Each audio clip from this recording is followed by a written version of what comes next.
আজকে আমাদের পার্টি অফিসে আশিস মণ্ডল আমাদের ছাত্রর প্রেসিডেন্টের জন্মদিন আছে।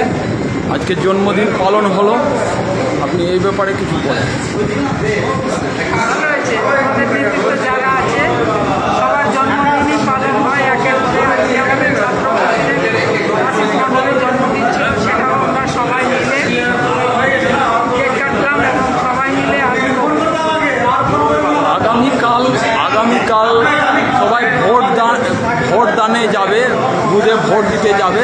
আপনি এই সম্বন্ধে মানিকচক বিধানসভার আমাদের তৃণমূলের কর্মী এবং জনসাধারণকে কি বার্তা দিতে চাইবেন?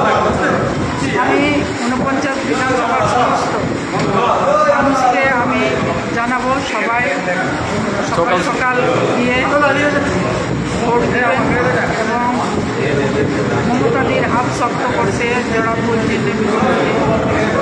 আমাকে ভোটে সব